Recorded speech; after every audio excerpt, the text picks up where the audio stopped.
Roger, as always, it's great to have you with us on the Great America Show. I love the outfit. Let's start with first, Trump leaving the G7 early, but it wasn't before. Just about every single person in that place kissed his butt, including Carney. Let's take a listen to the new leader of Canada. Nostalgia isn't a strategy. We have to change with the times and to build a better world. And some of you, such as you, Mr. President, have anticipated these massive changes and are taking bold measures to address them. All of us around this table are reinforcing our militaries and security services for the new world. But we all know that there can be no security without economic prosperity and no prosperity without resilience. And in a world where shocks flow across the borders, that resilience comes from cooperation around that starts around. What do you make of it, Roger? Well, America's back because we have a new leader. Can you imagine anybody kissing Joe Biden's butt like that? I mean, the president has made it very clear that he prefers commerce over chaos. The Brits have now signed a beneficial tariff agreement. In the end, they all will. That is, of course, unless the U.S. courts get in the way and say the president of the United States doesn't have the authority to negotiate tariff agreements with other countries, which some obscure court that no one ever heard of, the Court of International Trade in Manhattan, New York, tried to say the president couldn't do. I mean, these people are really ridiculous. It's amazing the way the president dominated the entire G6 proceedings. I love the look on his face because he looks amused at these people. He just looks vaguely and faintly amused. I think that he is 10 years ago, yesterday, he came down the golden escalator, which, for me was the fulfillment of an idea and a dream that I'd had since 1988. That's when I first recognized that Trump had the stature and the energy and particularly the independence and the courage to be not just a great presidential candidate, but also a truly great president. And I've been more than proven right. Just if he'd only served one term, I would have been proven right. But now I think a much, much wiser Donald Trump in a second term is fulfilling, all of my expectations in spades in terms of closing the border, deporting dangerous illegals, renegotiating all of these one-sided trade deals where we were disadvantaged, cutting taxes, cutting regulation. That's very important. I think people lose sight of it. Giving Robert F. Kennedy Jr. the authority he needs to make America healthy again. I mean, he really is fulfilling, everything he's promised us. And now, of course, he has this very thorny problem of Iran and what to do about it. I guess my view here is, first of all, I'm not going to react to what I see on Twitter or X. I want to hear what the president's doing from the president himself when he's ready to tell us. Yesterday, there's so many conflicting reports. On the one hand, he's telling people to abandon Tehran. Then others are saying that he's told our allies that we will not attack Iran unless U.S. interests are directly attacked. John, I really don't know what to think. Here's what I do know, and that is he has more information than I do. I owe my life to him. I will support whatever decision he makes. I myself, more of a non-interventionist, more along the lines of Ron Paul and those who say we should not get involved. On the other hand, to pretend that the regime is not evil, to pretend that whenever they get a nuclear device, that they won't share it with their crazy proxies, Hamas and Hezbollah and the Houthis, is unrealistic.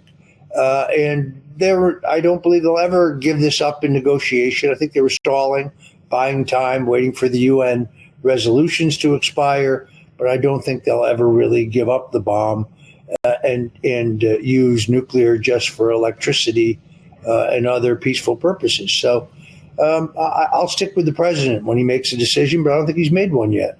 Yeah, we're going to get to that. I want to just talk briefly back about the G7 but as it relates to this, is you've got guys like Macron telling Trump what to do in Iran and what to do with this. The day Trump ever took any advice from that man who gets beat up by his wife is probably the last day that President Trump will be in office. That man has never gotten anything right, and he continues to get everything wrong.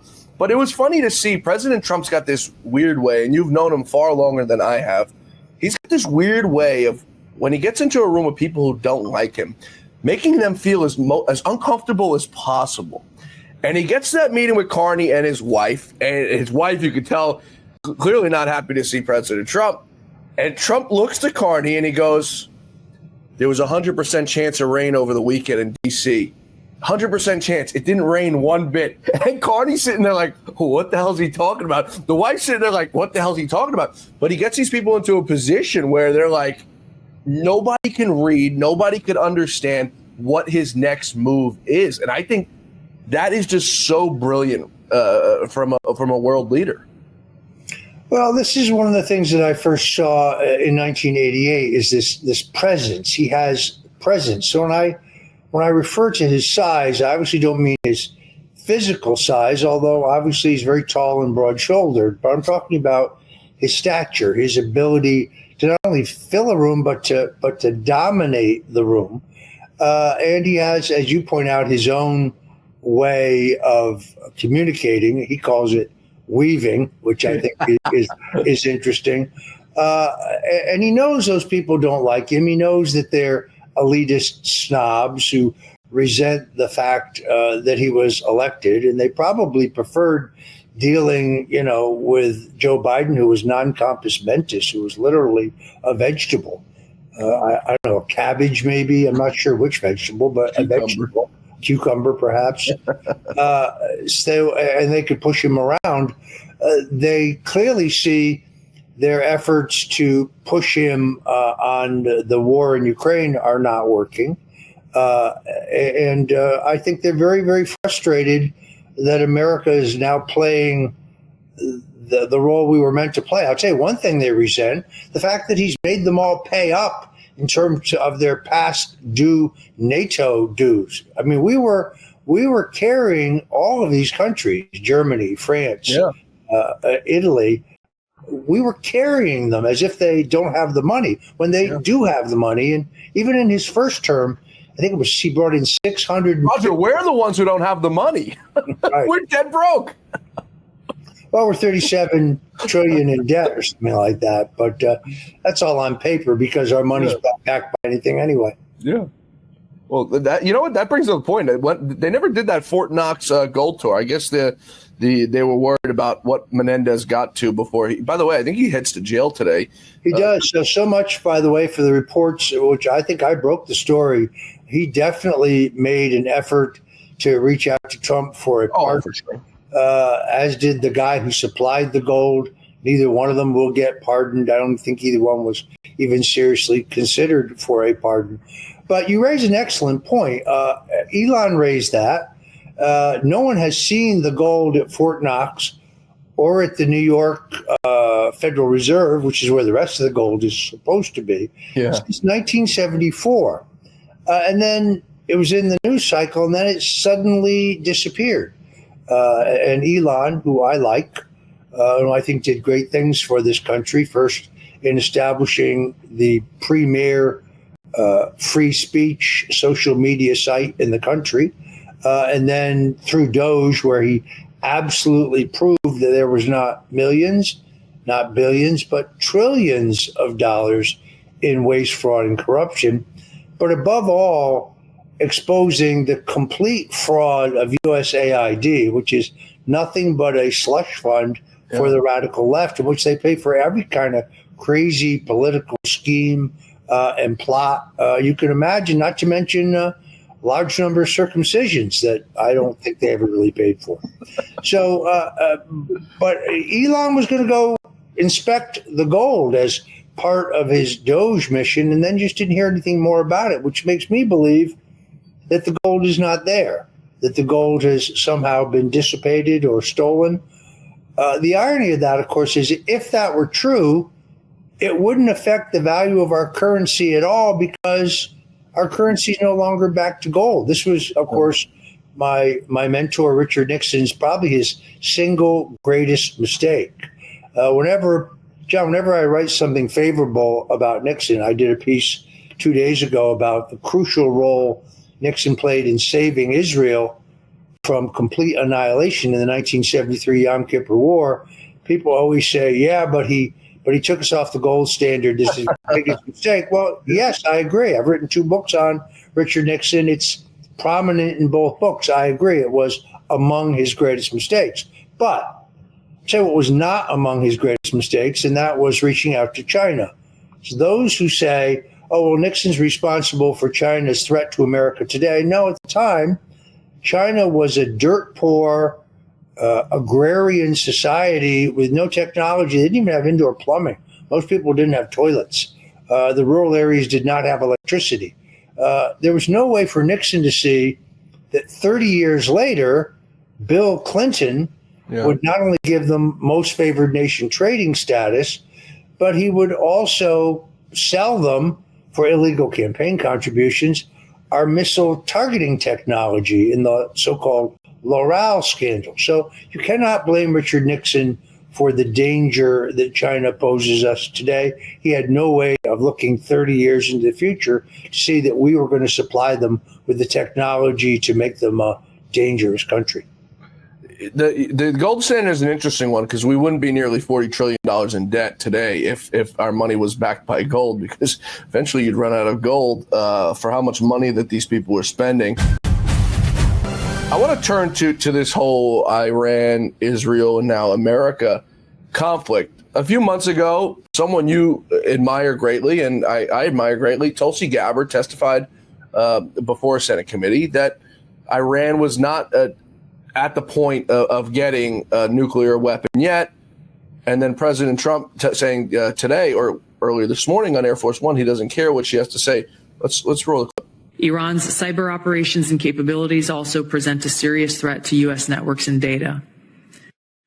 The IC continues to assess that Iran is not building a nuclear weapon, and Supreme Leader Khamenei has not authorized the nuclear weapons program that he suspended in 2003. The IC continues to monitor closely if Tehran decides to reauthorize its nuclear weapons program. In the past year, we've seen an erosion of a decades-long taboo in Iran on discussing nuclear weapons in public, likely emboldening nuclear weapons advocates within Iran's decision-making apparatus. Iran's enriched uranium stockpile is at its highest levels and is unprecedented for a state without nuclear weapons. Iran will likely continue efforts to counter Israel and press for U.S. military withdrawal from the region by aiding, arming, and helping to reconstitute its loose consortium of like-minded terrorists and militant actors, which it refers to as its axis of resistance. Although weakened, this collection of actors still presents a wide range of threats, including to Israel's population, U.S. forces deployed in Iraq and Syria, and to U.S. and international military and commercial shipping and transit. So Tulsi, that's a few months ago. President Trump this morning saying he doesn't care. So, I'm sort of in the middle with you. I don't know what the plan is, Roger. I don't know what should be done. If I did, I wouldn't be doing this. I'd be in the Pentagon. There's an issue, clearly. Iran can never have a nuclear weapon. But at the same time, how many regimes does America have to overturn and overthrow before it's enough? Afghanistan, Iraq. I mean, the list goes on and on. Syria. Is this a war that America should be fighting? Actually, I think it's a war that Israel should be fighting. On the other hand, that was a very sober and I think balanced report by Tulsi Gabbard. She doesn't say they're not dangerous. She doesn't say they don't have enriched uranium. In fact, she says they have the highest level of it they've ever had. All she says is that we don't believe they are close to having a bomb. The president contradicted that this morning. I'm assuming that his intelligence is coming from Israel. But then, John, as you pointed out off camera, Netanyahu just blurts out that the Iranians tried twice to kill Trump. We don't know that. Let's roll that. We got that clip. Let's roll that for the audience. He was on with Brett Baer yesterday. I want to talk about the nuclear threat. I want to talk about President Trump. You just said Iran tried to assassinate President Trump twice. Do you have intel that the assassination attempts on President Trump were directly from Iran? Through proxies, yes. Through their intel, yes. They want to kill him. Look, he's enemy number one. He's a decisive leader. He never took the path that others took to try to bargain with him in a way that is weak, giving them basically a pathway to enrich uranium, which means a pathway to the bomb, padding it with billions and billions of dollars. He took up this fake agreement and basically tore it up. He killed Qasem Soleimani. He said, made it very clear, including now, you cannot have a nuclear weapon, which means you cannot enrich. He's been very forceful. So for them, he's enemy number one. Yeah. Look, they also tried to kill me, but I'm his junior partner. When did they you understand? So he says that they try to kill him with no evidence, doesn't support anything he says. Does Iran want Donald Trump dead? I'd say definitively yes, just based on what he's done. Not what he's done. It's great what he's done with stifling these people. But you're going to tell me, Benjamin Netanyahu, that you knew that Thomas Cooks or whatever his name was, and the other guy who couldn't get through the gate to try to shoot Trump on the golf course, we're going to shoot Trump, but you didn't know, your intel didn't tell you that October 7th was going to happen inside your country. It just smells to high heaven to me, Roger. Yeah, and he noticed his answer was very vague, and he moved off of it very quickly. I mean, look, the FBI tells me that the Iranians hacked my email prior to the election, simply because I was in touch with a number of people inside the Trump campaign. Yeah. I, by the way, found no evidence of that at all. Just couldn't find it within my email. I don't doubt that I was hacked, but I'm not sure it was by the Iranians. Yeah. Somebody tried to kill Donald Trump. The one guy, Ryan Routh, clearly has ties to Ukraine. Yeah. Not Iran, but Ukraine. And I had a number of sources who came to me that said they actually met him in Ukraine. They actually confronted him in Ukraine. I think that is much more likely. If there is foreign involvement in the two attempts to kill Donald Trump, I think it is far more likely has to do with the Ukraine war. But again, I don't know. Hopefully, Kash Patel has a better view on this than we do. But to me, that was a talking point. Also, calling himself a junior partner. I mean, this guy is really sucking up big time in his efforts to try to manipulate Donald Trump, who is, of course, the master manipulator himself. And when it comes to getting his way and to the way he has an uncanny ability to read people, he can read people extremely well. I don't think this idea that he can be forced to do anything he doesn't want to do, those people don't know the Donald Trump that I know. And I think he's faced with some very tough decisions here. But again, I'm glad that it's Trump and not Joe Biden or, God forbid, Kamala Harris making those decisions right now. Yeah, I used to joke with Lou. I called it mind warfare. And Lou and Donald were very, very similar. And Trump used to joke with him all the time about how similar they were. It's a way to get into people's heads to understand their rationale and their thinking, and it's a skill to have. It's not something that everyone has. Donald Trump and Lou Dobbs are two the only people that I know that I can think of that have this capability to get inside someone's head to get them to reveal what they're actually thinking, whether it be their inner ego or whatever it may be. It's truly fascinating. So, I mean, where do we go from here? Do you think Donald Trump has rejected getting involved in this war? And like you, I'm on both sides. I am under the opinion that Iran should be wiped off the face of the earth, but I'm not convinced it should be yet. Do we wait for them to launch a weapon, or do we launch a weapon? It's a tough position to be in. It's definitely not an easy one to be in. But at the same time, I look and I say to myself, Israel launched all these attacks. Why didn't they use their full capability? I had Doug McGregor on the show the other day, and he said, this is a small-scale attack comparatively to what it should have been. And if they don't follow up in it, it's going to pose a very big problem for Israel. Why launch such a small-scale attack on them and not go for the kill? Yeah, I don't. As you know, I also had Colonel McGregor on my show. It was a very good interview. I mean, there is a serious question as to whether the Fordow nuclear facility, where they're allegedly building the bomb, can be taken out technologically by the Israelis. That some military experts say that only we have the 30,000-pound bunker buster bomb capable of doing that. Colonel McGregor said he's not even sure that we have that capability.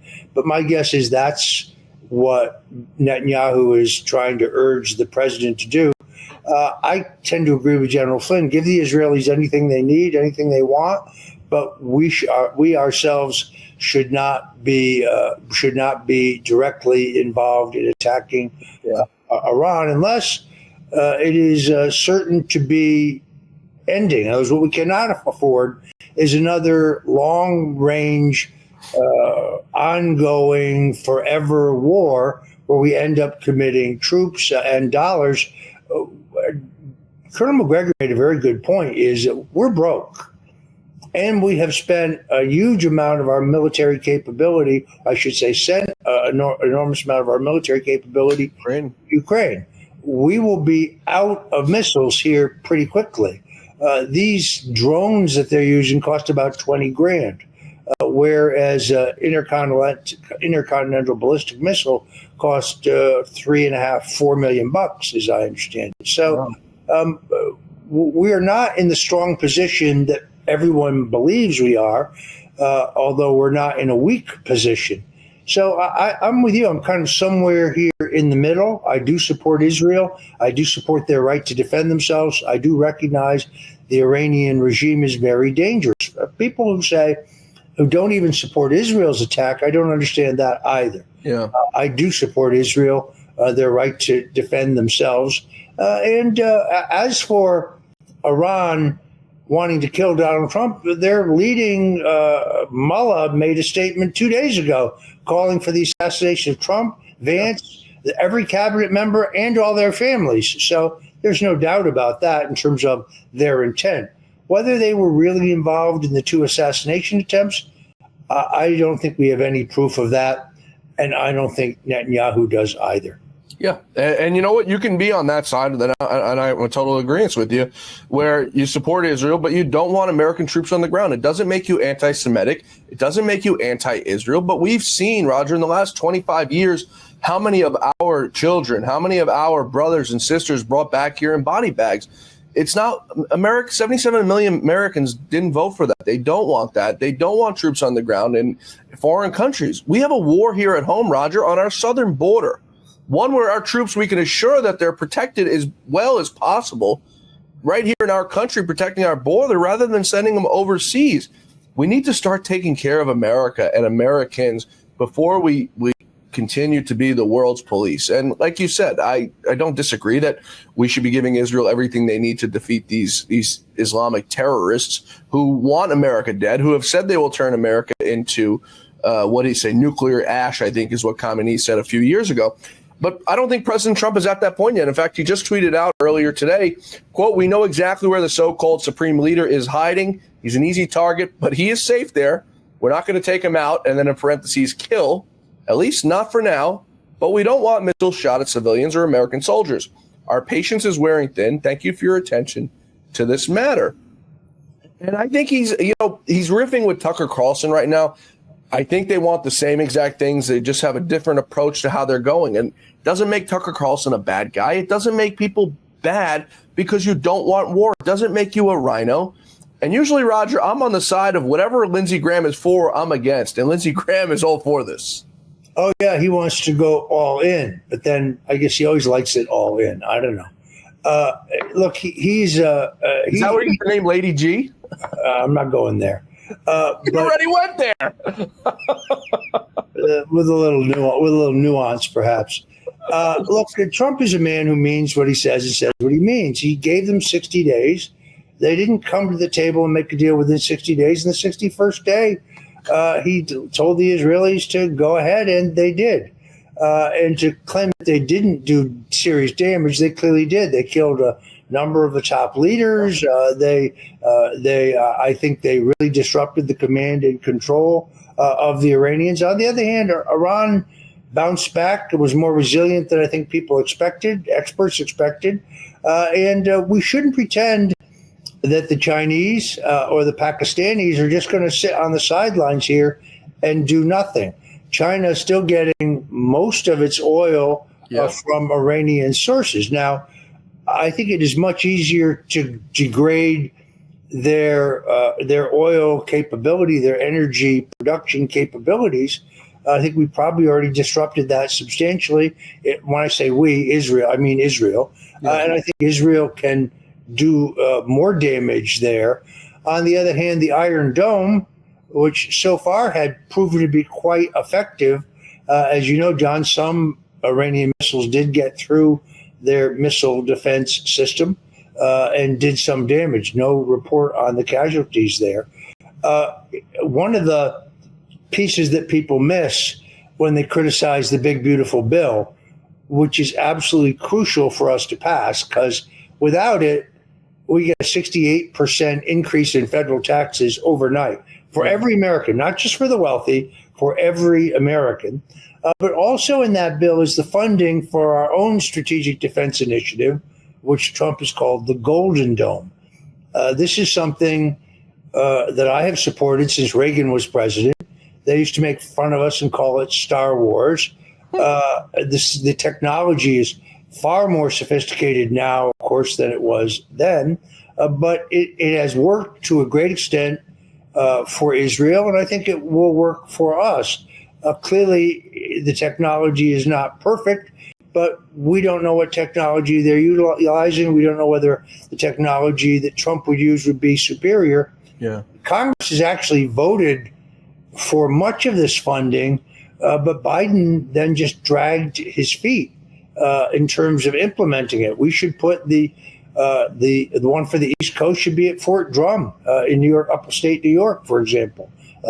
This is something Elise Stefanik's been really, really strong on, and she's absolutely right about.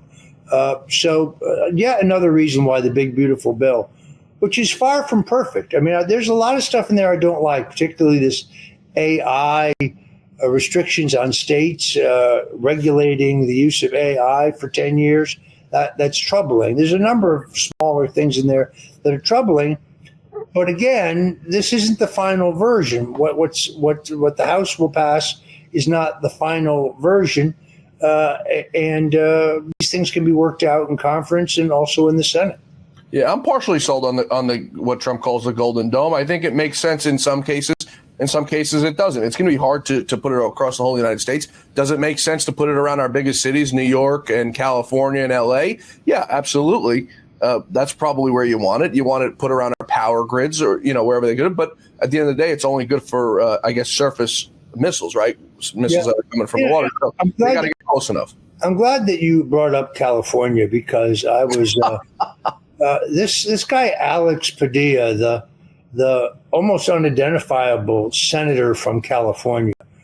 And I assume that Gavin Newsom purposely appointed a bland non-entity to the Senate seat because he didn't want to be overshadowed. He's got enough competition for the 2028 presidential nomination in Kamala Harris, because if she chooses to run again, she's the instant front runner. For sure. She could be governor of California if she chooses to be, which is sad, but I'm afraid true. Yeah. And she immediately overshadows him, even though he's more articulate than she is.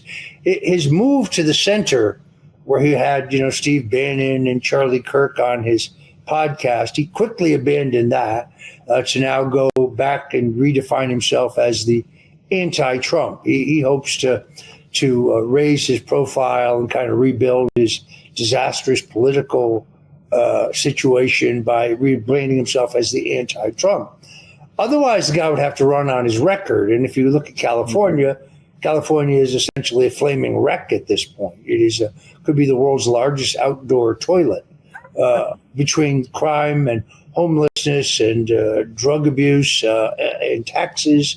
And these are people who couldn't put out a massive fire because they turned off the water in order to save a tiny fish from extinction. That's how politically correct they are. But this guy's actions in the briefing by Kristi Noem are really ominous. I mean, if you're a U.S. senator and you want to ask a cabinet member questions, you can call her up and she'll take your call. Yeah. You can set up a meeting and she'll be happy to meet with you.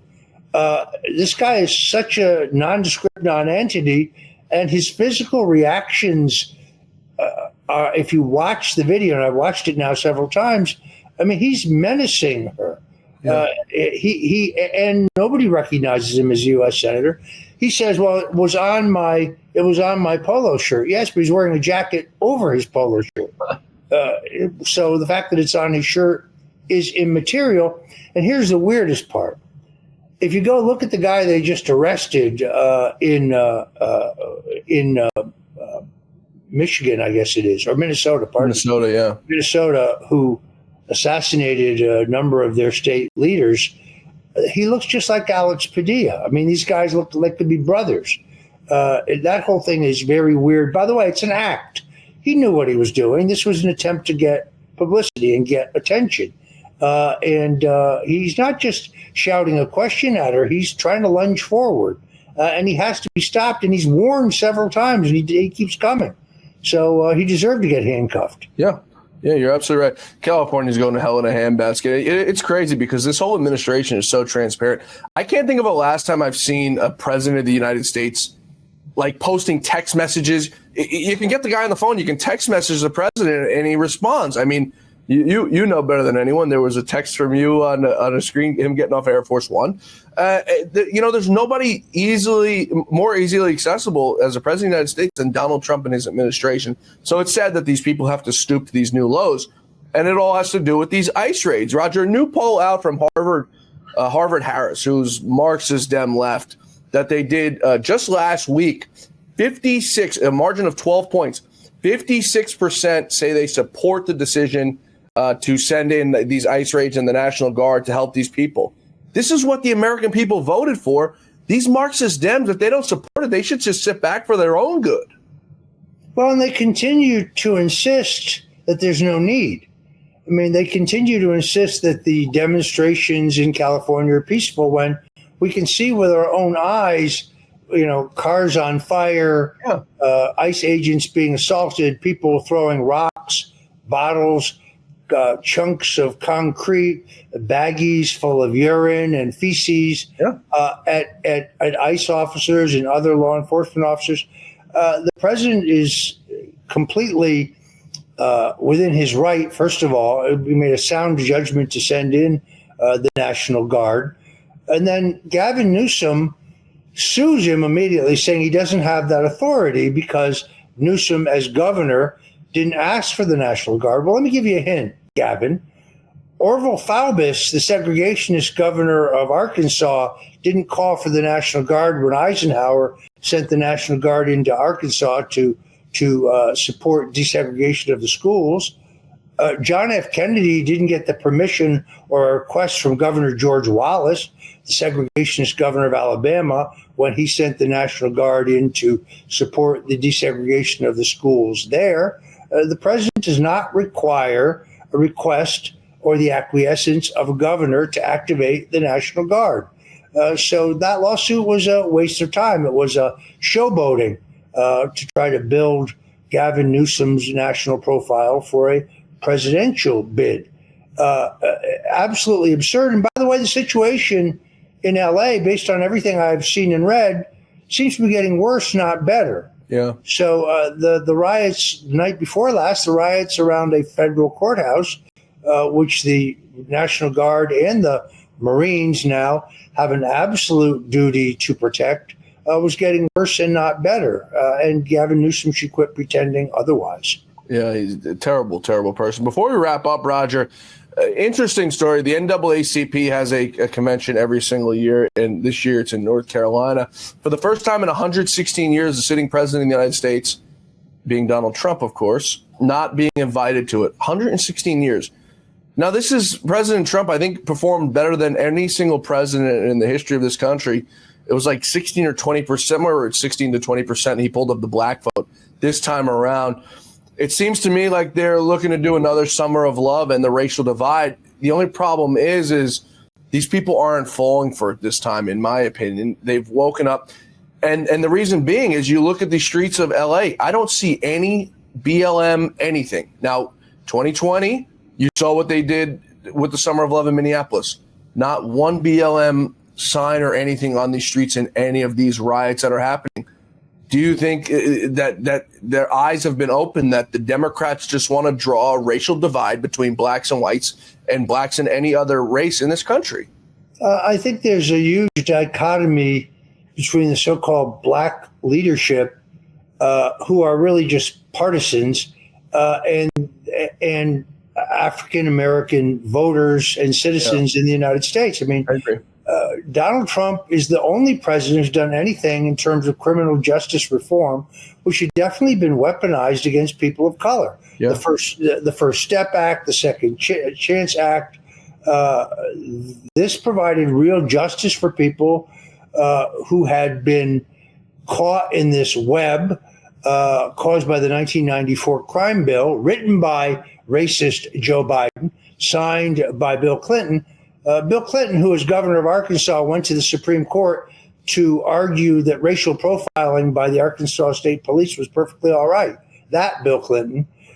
This is a law that mandated the harsh penalties that were required for the first time nonviolent crime of possession of small amounts of drugs for personal use. Yeah. And that in turn was used, weaponized, to destroy the lives of hundreds of thousands, if not millions, of black people. Donald Trump is the only president in our lifetimes done anything about this. The Congressional Black Caucus, which has called for the reform of these laws for decades, almost uniformly, every member votes against Trump's criminal justice reform packages simply because it was proposed by Donald Trump. Yeah. And then there's his economic record. Unemployment among black voters in the United States at all-time lows under President Donald Trump. Now you add his Platinum Plan, which is really a plan for African-American empowerment in this country. I was looking at it again yesterday because it's very much based on an old Nixonian concept of black capitalism. Trump has done more for black Americans than any president since Abraham Lincoln, and that is a fact. The so-called black leadership, the NAACP, members of the Black Congressional Caucus, they don't want to admit it, but I think your average black American sees it quite clearly. And then when you have these black entertainers who have enormous social media followings saying it, recognizing some of the pardons that he's given and his actual record on criminal justice reform, I think that extends and educates a lot of black voters who would otherwise not know that this constant drumbeat of Trump is a racist, Trump is a racist, Trump is just false. Yeah. I have a lot of black friends, Roger. My goddaughter is black, and her parents did not support Donald Trump in 2020 by any stretch of the imagination, hated the man. And this time around, it's a complete different picture.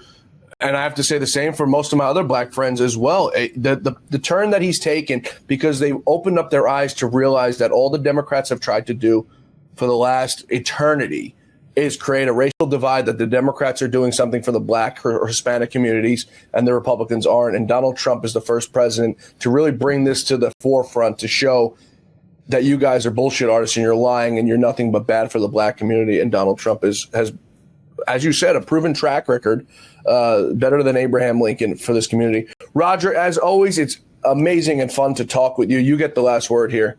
Look, what's happening on the Stone Zone tonight, I should say? Thank you.